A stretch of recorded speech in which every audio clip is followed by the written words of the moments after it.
இன்றைக்கு வெளிநாடுகளில் இருக்கிற எங்களுடைய சொந்தங்கள் நிறைய பேர் தங்களுடைய காணிகளை வெற்று காணிகளாக வைத்திருக்கிறார்கள். அவர்கள் எப்படி இதை ஒரு நல்ல பயனுள்ள விஷயமா மாற்றலாம்? தாங்கள் இவ்வாறு விவசாயம் செய்ய கொடுக்குற காணிகளை சில வேளையில் ஆட்சி உரிமையை முடித்து அவர் சொல்லுகின்றது போன்று வெளிப்படுத்தல் உறுதி அல்லது எங்களுக்கு தெரியாமலே உறுதி முடிக்கின்ற விடயங்கள் எல்லாம் நடந்து கொண்டிருக்கின்றது.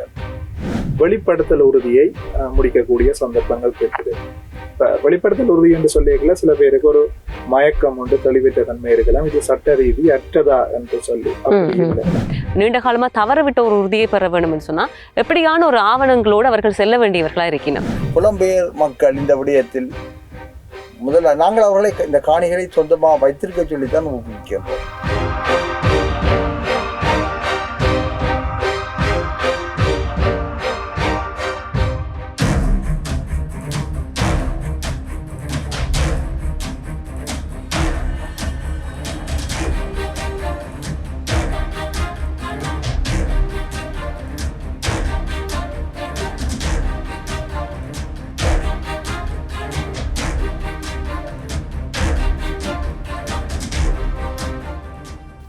மகாவலி எல்வலயம் கொண்டு வரப்பட்டு சுமார் 4000க்கும் அதிகமான ஏக்கர் காணிகள் சுவீகரிக்கப்பட்டு அங்கே பின்னர் பழந்தமிழ் கிராமமாக இருந்தது எங்களுடைய மக்கள், தமிழ் மக்கள் வாழ்ந்த பகுதி. அதுக்கு பின்னர் ஒரு சிங்கள பிரதேச செயலகமே உருவாக்கப்பட்ட வரலாற்றை கண்டவர்கள் நாங்கள். எனவே நாங்கள் இப்படியான அரசியல் ரீதியாகவும் இதை அணுக வேண்டிய தேவை இருக்கிறது. தனித்து அபிவிருத்தி சார்ந்த ஒரு விடயமாக இதை கருதாது அரசியல் ரீதியாகவும் அணுக வேண்டிய தேவை இருக்கிறது. இன்னொரு பக்கம் நான் சட்டத்தரணியிடம் வருகிறேன், சட்டத்தரணி தனஞ்சன் அவர்களிடம்.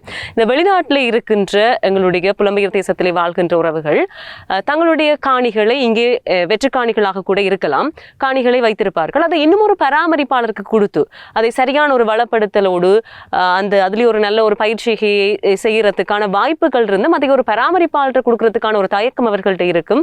காரணம், நாளைக்கு அந்த காணிகள் கைமாற்றப்படலாம் இல்லாட்டி விற்கப்படலாம் என்ற ஒரு அச்சம் இருக்கும். இதை சட்ட ரீதியாக எந்தவித பிரச்சனையும் இல்லாமல் எப்படி ஒரு பராமரிப்பாளருக்கு வழங்கலாம்? உண்மையில அப்படியான தேவைக்கு ஒரு வழி ஒன்று இருக்கின்றது. அதாவது நாங்கள் அதை சட்டத்தில் சொல்லுவோம் பவர் ஆஃப் அட்டர்னி என்று சொல்லுவோம், அட்டர்னி தத்துவம் என சொல்லுவோம்.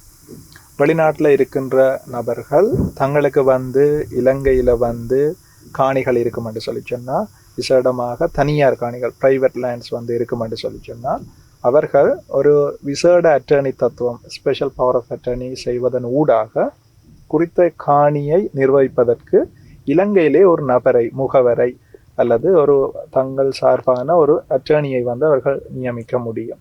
குறித்த நபர் வெளிநாட்டில் உள்ள உரிமையாளர்கள் சார்பில் இலங்கையில் குறித்த காணியை மேம்படுத்துறதோ, பண்படுத்துறதோ, அதை பராமரிக்கிறதோ, வாடகைக்கு வழங்குறதோ, குத்தகைக்கு வழங்குறதோ போன்ற விடயங்களை செய்யலாம். இதில் அவர்கள் இன்னமும் கொஞ்சம் தங்களுக்கு ஒரு பாதுகாப்பை வைத்து கொண்டு அந்த காணியை ஒரு நபருக்கு பராமரிக்க கொடுக்கணும் என்று சொல்லி சொன்னால், தங்களுக்கு விசுவாசமான ஒரு நபருக்கு விற்கிறதுக்கு நன்கொடை அளிப்பதற்கான உரிமைகளை வழங்காது தனியே பராமரிப்பதற்கான, வாடகைக்கு வழங்குவதற்கான, நீதிமன்றங்களில் வழக்குகளில் தோன்றுவதற்கான, வரிகளை செலுத்துவதற்கான விடயங்களை நிபந்தனைகளாக உட்புகுத்தி அவ்வாறான ஒரு அட்டர்னி பத்திரத்தை செய்து அதை ஒரு குறித்த நபருக்கு வழங்கிக்கல அவர்கள் ஊடாக தாங்கள் அந்த குறித்த காணிகளை இலங்கையில பராமரித்துக் கொள்ளலாம். இன்னொரு விடயம், இந்த காணி உரிமம் ஒன்றை பெற போகும்போது தாங்கள் நிறைய சிக்கல்களை எதிர்கொள்றோம், நிறைய கேள்விகள் அங்கு கேட்கப்படுது, நிறைய அலைச்சல்களை எதிர்கொள்றோம் என்று சொல்கின்ற மக்கள் இருக்கிறார்கள். இப்ப சரியான ஆவணங்களோடு சென்றால் இந்த பிரச்சனை இருக்க போவதில்லை. சரியான ஆவணங்களோடு அவர்கள் செல்வார்களானால். எனவே இந்த ஒரு உறுதியை நான் எடுக்க போறேன், ஒரு நீண்ட காலமாக ஒரு தொலைந்த உறுதி ஒன்றை பெற வேணும், நீண்ட காலமா தவறவிட்ட ஒரு உறுதியை பெற வேணும் என்று சொன்னா எப்படியான ஒரு ஆவணங்களோடு அவர்கள் செல்ல வேண்டியவர்களா இருக்கணும்? உண்மையிலே இப்போ நாங்கள் ஆவணங்கள் என்று சொல்லிக்கல காணிகளை நாங்கள் பிரித்து பார்க்கலாம். தனியார் காணிகள் இருக்குது, அரச காணிகள் இருக்குது. அரச காணிகளுக்குள்ளேயும் வித்தியாசமான அனுமதி பத்திரங்கள் வழங்கப்பட்ட காணிகள் இருக்குது. காணி அபிவிருத்தி கட்டளை சட்டம், லேண்ட் டெவலப்மெண்ட் ஆர்டினன்ஸு கீழே அனுமதி வழங்கப்பட்ட காணிகள் இருக்குது. க்ரோன் லேண்ட்ஸ் ஆர்டினன்ஸ், முடிக்குரிய காணியை ஆட்சி செய்வதற்கான அனுமதி சீட்டை பெற்ற காணிகள் இருக்குது. பல்வேறு வகையான காணிகள் இருக்குது. அரச காணிகள் என்று வரைக்குள்ள அந்த பத்திரங்கள் துளைஞ்சிட்டு சொல்லி சொன்னால், குறித்த காணி இருக்கிற டிஎஸ் ஆஃபீஸில், பிரதேச செயலாளர் காரியாலயத்தில் காணி பகுதி என்று கட்டாயம் ஒன்று இருக்கும். அங்கே வழங்கின ஆவணங்களின் பிரதிகள் இருக்கும், அதை பெற்றுக்கொள்ளலாம். சில வகையான அளிப்புகளுக்கு காணி பதிவாளர் காரியாலயத்துல கூட கொப்பீஸ் இருக்கும், அதை பெற்றுக்கொள்ளலாம். ஆனா சில சந்தர்ப்பங்கள்ல வந்து அந்த கொப்பீஸ் வந்து இந்த யுத்த கால பகுதிகளில் வந்து பல பிரதேச செயலகங்கள்ல காணி பதிவங்கள்ல அழிவடைந்திருக்குது. அப்படியான சந்தர்ப்பங்கள்ல அவர்கள் புதிதாக காணி கோரிக்கை, காணி கச்சேரி மூலம் தாங்கள் அதை கோரி பெற்றுக்கொள்ள முடியும். இது வந்து அரச காணிகள் சம்பந்தப்பட்ட ஆவணங்கள். தனியார் காணி என்று நாங்கள் பார்க்கல, காணி ஒரு பிரசித்த நொத்தாரிசு ஒரு காணிக்கு உறுதி ஒன்றை செய்யல. அது அறுதி உறுதியா இருக்கலாம் அல்லது ஒரு நன்கொடை உறுதியா இருக்கலாம். 3 பிரதிகள் இருக்கும். மூல பிரதி உரிய நபருக்கு வந்து வழங்கப்படும், ஒரு பிரதி வந்து காணி பதிவகத்துல இருக்கும், இன்னொரு பிரதி அந்த நொத்தாரிசத்தை இருக்கும். அப்ப மூலப்பிரதி துளைஞ்சாலும் காணி பதிவகத்துல வந்து செக் பண்ணி பார்த்து அங்க உள்ள பிரதியை அப்ளை பண்ணி எடுக்கலாம். அதுக்கு வந்து பிரசித்த நொத்தாரிசியார் அவருடைய எந்த இலக்கத்துல வந்து காணி எழுதப்பட்டது, எத்தனையாம் திகதி எழுதப்பட்ட டீட்டெயில்ஸ் இருந்தால் எடுக்கலாம். இல்லாத சந்தர்ப்பங்களையும் சில வேளையில தேடி சர்ச் போட்டு எடுக்கக்கூடிய வசதிகள் இருக்குது. சில சந்தர்ப்பங்கள்ல குறித்த பிரசித்த நொத்தாரிசி இருந்தால் அவரிடம் தேடி சென்று அந்த காணிக்கான உறுதியினுடைய பிரதியை பெற்றுக்கொள்ளலாம். பிறகு அந்த பிரதியை வைத்து கொண்டு நாங்கள் மீள் பதிவு செய்யக்கூடிய சந்தர்ப்பங்கள் காணப்படுகின்றது. இப்படியாக வந்து நாங்கள் தனியார் காணிக்குரிய பிரதிகளை பெற்றுக்கொள்ளலாம். அனைத்து இடங்களிலேயுமே அழிவடைந்து விட்டது, எந்த பிரதியுமே இல்லை என்று சொல்லி சொன்னால் அந்த சந்தர்ப்பத்துல சட்டம் எங்களுக்கு சொல்லுது வெளிப்படுத்தல் உறுதியை முடிக்கக்கூடிய சந்தர்ப்பங்கள் இருக்குது. இப்ப வெளிப்படுத்தல் உறுதி என்று சொல்லியக்குள்ள சில பேருக்கு ஒரு மயக்கம் உண்டு, தெளிவற்ற தன்மை இருக்கலாம், இது சட்ட ரீதி அற்றதா என்று சொல்லி. அப்படி இல்லை. டீட் ஆஃப் டிக்ளரேஷன் என்றது சட்டத்தால விதந்துரைக்கப்பட்ட ஒரு உறுதி எழுதுவதற்கான ஒரு பகுதி அல்லது ஒரு முறை. It is not illegal. அது இது சட்ட ரீதி அற்றதென சொல்ல முடியாது. உங்களுக்கு உறுதி இல்லை என்று சொல்லி சொன்னா நீங்கள் அதை ஒரு சர்வே பிளான் ஒன்று செய்து அந்த சர்வே பிளான் அது தொடர்பாக அது கூட காணிதான் என்று ஒரு சத்திய குற்றம் முடித்து ஒரு பிரசித்த நொத்தாரிசை நாடி அவரூடாக வெளிப்படுத்தல் உறுதியை முடிக்கலாம். இந்த பிரச்சனை எங்க வருது என்று சொல்லிச்சுன்னா சில சந்தர்ப்பங்கள்ல வேறொருவருடைய காணிக்கு ஒரு வெளிப்படுத்தல் உறுதியை வந்து நாங்கள் செய்யல பிரச்சனை வருது. அதை தாண்டி எங்களுடைய காணிக்கு உண்மையா உரித்து வந்த எங்களுக்கு கேட்க, உரிமையாண்மை எங்களுக்கு கேட்க, அதுக்கு நாங்கள் வந்து எந்த ஆவணங்களும் அற்ற நிலையில வந்து ஒரு வெளிப்படுத்தல் உறுதி முடிக்கல, அது பிரச்சனையாக வராது. அதுதான் அந்த ஆவணத்தை பெற்றுக்கொள்ளக்கூடிய ஒரே வழியாகவும் வந்து இருக்கும். இன்னொரு விடயம், இப்போது இந்த அடையாளப்படுத்தப்பட்டிருக்கின்ற கரையோர பகுதிகள், அந்த கரையோர பகுதிகளில் அதிகமாக நீங்கள் ஏற்கனவே சொன்ன மாதிரி வளங்கள் நிறைந்த பகுதி, ஒரு மீன்பிடி சார்ந்த விஷயமா இருக்கலாம், எதுவாக இருந்தாலும் ஒரு தென்னந்தோப்பு காணிகள் என்று சொல்லி சதுப்பு நிலங்கள் என்று எல்லாமே இப்படிய வளங்கள் நிறைந்த பிரதேசங்கள். இன்றைக்கு வெளிநாடுகளில் இருக்கிற எங்களுடைய சொந்தங்கள் நிறைய பேர் தங்களுடைய காணிகளை வெற்று காணிகளாக வைத்திருக்கிறார்கள். அவர்கள் எப்படி இதை ஒரு நல்ல பயனுள்ள விஷயமா மாற்றலாம்? ஒரு பொருண்மையம் சார்ந்த செயற்பாட்டோடு ஈடுபட்ட ஒருவர் என்ற ரீதியில அவர்களுக்கு நீங்க என்ன ஒரு அறிவுரையை சொல்லுவீங்க? அவர்களுக்கு கடந்த காலத்தில் நிரம்ப விடயங்கள் சொல்லப்பட்டிருக்கின்றது. சிலர் இருக்கின்றார்கள் தங்களுடைய காணிகள் தங்களுடைய தலைமுறை வராது, தங்களுக்கு அதில் பெரிய ஆர்வம் இல்லை, எனவே அந்த காணிகளை யாராவது ஊரில் உள்ளவர்களுடைய நல்ல நோக்கங்களுக்காக வாழுவதற்காக பிரித்து கொடுப்பது என்று சொல்லி பல பேர் அப்படி செய்திருக்கின்றார்கள். வள்ளிவடக்கில் சில காணிகள் அயல் கிராமங்கள் அயல்களில் குடியிருந்தவர்கள் கேட்டு அவர்களுக்கு ஒரு குத்தகை அடிப்படையில் நல்ல நம்பிக்கையின் அடிப்படையில் எழுத்து மூலம் குத்தகையை சட்ட ரீதியாக செய்தும் கொடுத்திருக்கின்றார்கள். ஆனாலும் எங்களுக்கு தற்போதுள்ள இந்த நிறுவனங்கள் போதாது. சில வேளைகள் எங்கள்கிட்ட ஒரு காணியை முகாமை செய்கின்ற ஒரு புலமைசார் ஒரு நிறுவனம் உண்டு, ஒரு கம்பெனி மாதிரி ஒரு நிறுவனம் உண்டு உருவாக்கப்படும் என்று சொன்னால் அந்த நிறுவனம் அதை சட்ட ரீதியாக அந்த வழக்கறிஞர் சட்டத்தரணி கூறியது போன்று தத்துவ அதிகாரத்தை பெற்று அந்த காணிகளை பராமரிப்பதாகவும் அந்த நிறுவனம் செய்யலாம். அதை அவர்கள் உள்ளூர் வாசிகளுக்கு குத்தகைக்கு கொடுத்து விவசாய காணிகளாக அதை பயன்படுத்தலாம். என்றால் பெரும்பாலான புலம்பெயர் மக்கள் அச்சப்படுகின்றார்கள். தாங்கள் இவ்வாறு விவசாயம் செய்ய கொடுக்குற காணிகளை சில வேளையில் ஆட்சி உரிமை முடித்து அவர் சொல்லுகின்றது போன்று வெளிப்படுத்தல் உறுதி அல்லது எங்களுக்கு தெரியாமலே உறுதி முடிக்கின்ற விடயங்கள் எல்லாம் நடந்து கொண்டிருக்கின்றது என்று பல இடங்களில் காணி மோசடி நடந்திருப்பது யாரிடம் என்று சொன்னால் சொந்த குடும்பத்துக்குள் தான். சொந்த சகோதரங்கள் அவர்கள்தான் தங்களுடைய காணிகளை மாற்றி மாற்றி எல்லாம் எழுதியிருக்கின்றார்கள். அந்த கதைகள் எல்லாம் நிரம்ப இருக்கின்றது. எனவே புலம்பெயராக்கள் முதலாவது செய்ய வேண்டும் என்று சொன்னால், முதல் தலைமுறை உயிருடன் இருக்கும்போது வந்து முதல் தங்களுடைய காணிகளை அடையாளம் காண வேண்டும். ஏனென்றால் 2வது தலைமுறைக்கு காணிகளும் தெரியாது, ஊரும் தெரியாது. முதலாவது செய்ய வேண்டியது அதுதான். உண்மையில் இந்த இடத்தில் நாங்கள் ஒரு பாரிய தவறு ஒன்றை செய்திருக்கின்றோம். அரசியல் தலைவர்களாயிருந்தாலும் சரி, இந்த சமூகத்தினுடைய புத்திஜீவிகளாகவோ அல்லது அது சம்பந்தமான செயற்பாட்டில் இருந்தவர்களாம் சரி நான் பாடியிருந்தால், இவ்வாறு பெரிய இடப்பெயர்வுக்கு பின்பு மீள்குடியுமுறை துவங்க வெளிக்கிடும் போது நாங்கள் எங்களிடம் ஒரு நிழல் காணி முகாமைத்துவ கட்டமைப்பை உருவாக்கி இருக்க வேண்டும். நிழல் மீள்குடியேற்ற ஒழுங்க முகாமைத்துவம் ஒன்றை உருவாக்கி இருக்க வேண்டும். எல்லாவற்றுக்கும் அரசாங்க அலுவலகங்களையும் அவருடைய வேகத்தை நம்பி நாங்கள் இருந்திருக்க முடியாது.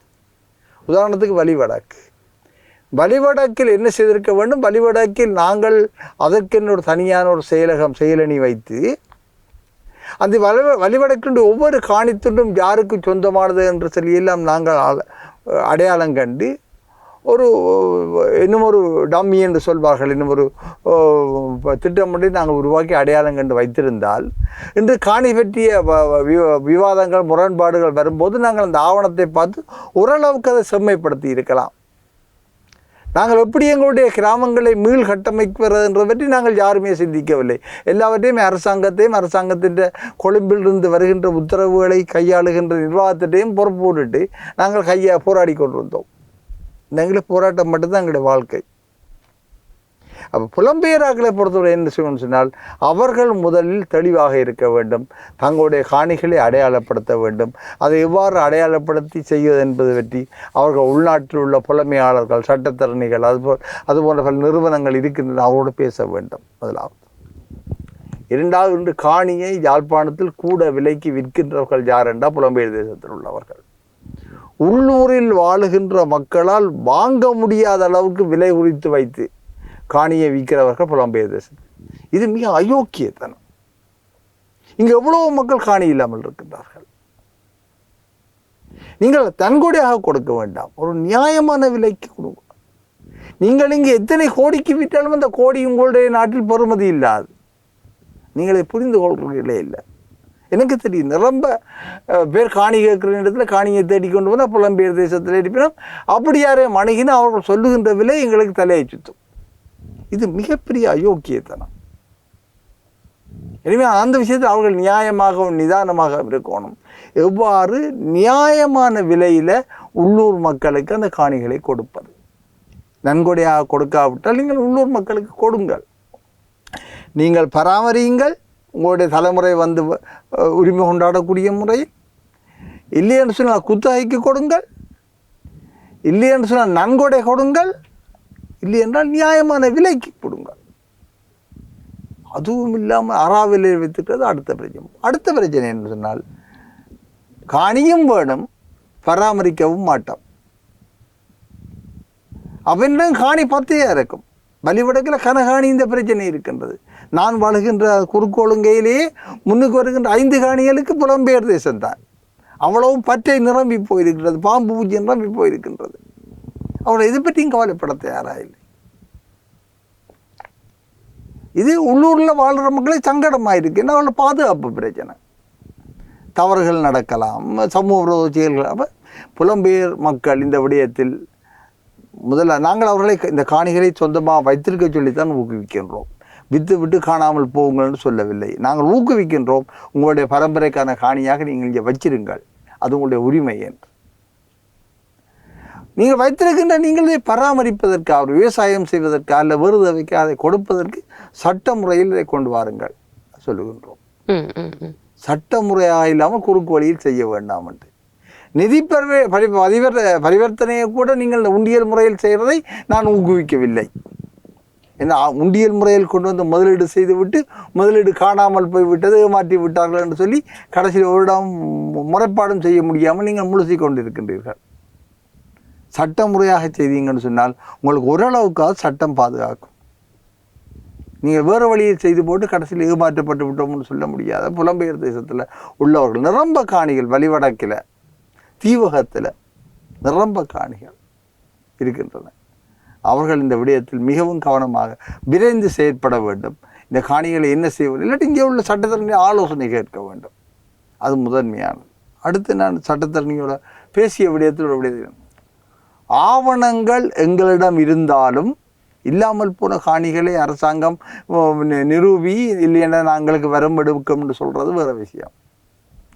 ஆவணங்களை வைத்துக்கொண்டு மக்கள் காத்திருக்கும் போதே அந்த காணிகளில் கொண்டு வந்து ஏனைய மக்களுக்கு ஆவணம் கொடுத்த வரலாறு இருக்குது தானே எங்கள்கிட்ட தெரியுமா? மணலாறு இந்த வெளியோயால் கொண்டே இந்த மஹிந்த ராஜபக்ச முன்பு ஜனாதிபதியாக இருக்கேக்க அங்கோண்ட சிங்கள குடியேற்ற வசதிகளுக்கு காணி உறுதி கொடுத்தார். அந்த காணிகள் எல்லாத்துக்கும் சொந்தக்காரர் ஆவணங்களோடு இருக்கிறாங்க. எங்களுடைய அரசியல் கட்சி தலைவர்கள் இதை பற்றி பார்லிமெண்டத்தில் பேசியிருந்தாங்க.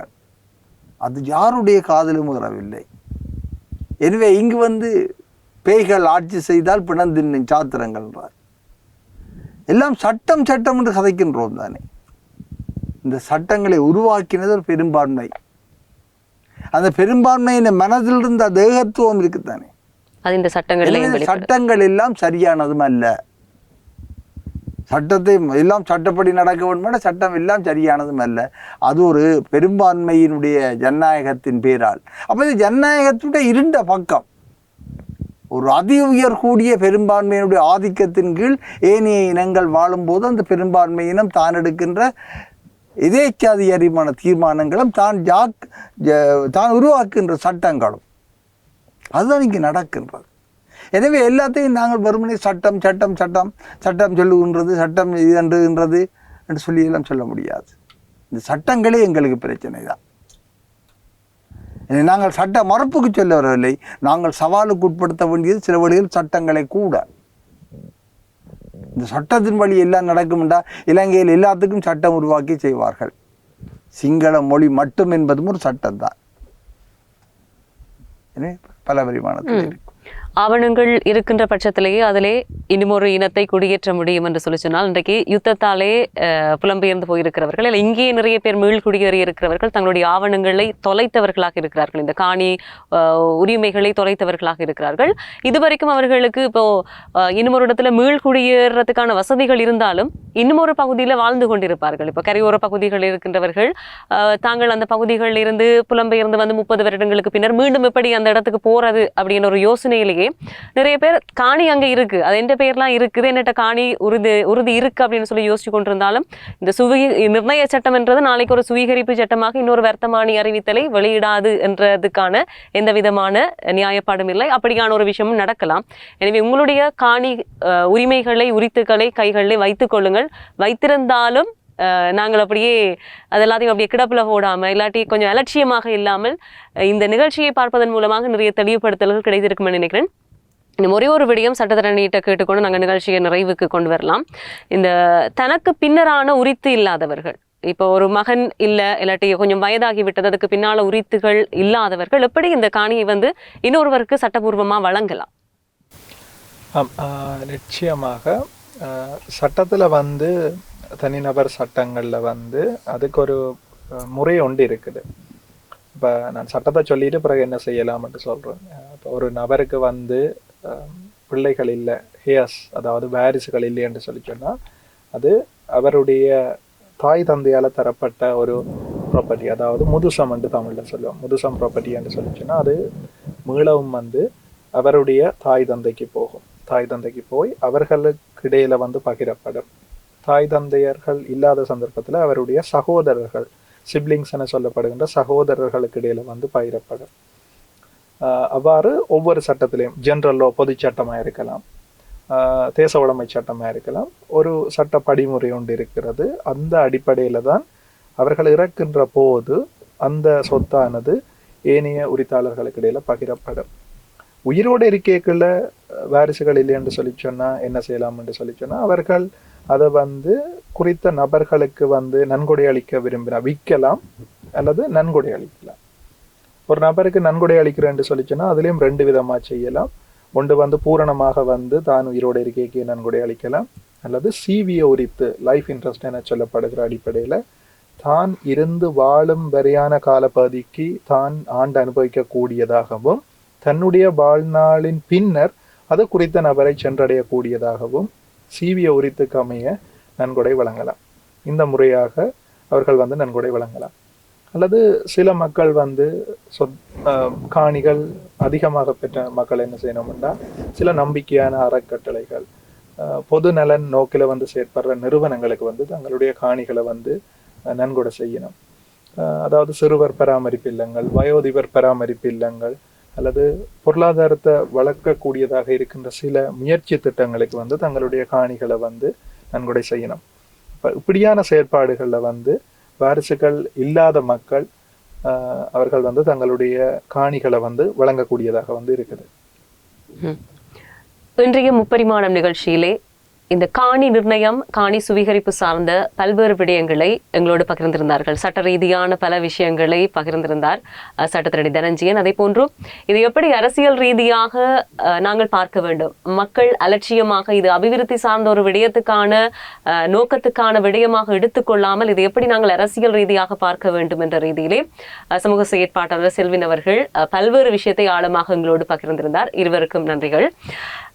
மக்களுடைய காணிகள் மக்களுக்கே கையளிப்போம், அந்த காணிகள் அரசுக்கு தேவையில்லை என்று சொன்னால் கூட இறுதியாக நடைபெற்ற நாடாளுமன்ற உறுப்பினர்களுடைய சந்திப்பிலே பிரதமர் இதனை தெளிவாக கூறியிருந்தாலும் ஒரு அச்சநிலை எப்பவுமே மக்களிடம் இருக்கு. தங்களுடைய காணி என்பது அவர்களுக்கு இன்றைக்குமே உரித்தான ஒரு விஷயம். இந்த நிலத்துக்காகத்தான் நாங்கள் எவ்வளவோ போராட்டங்களை சந்தித்தவர்கள். எனவே நிலம் என்பது எங்களுடைய உரிமை சார்ந்த விடயம்.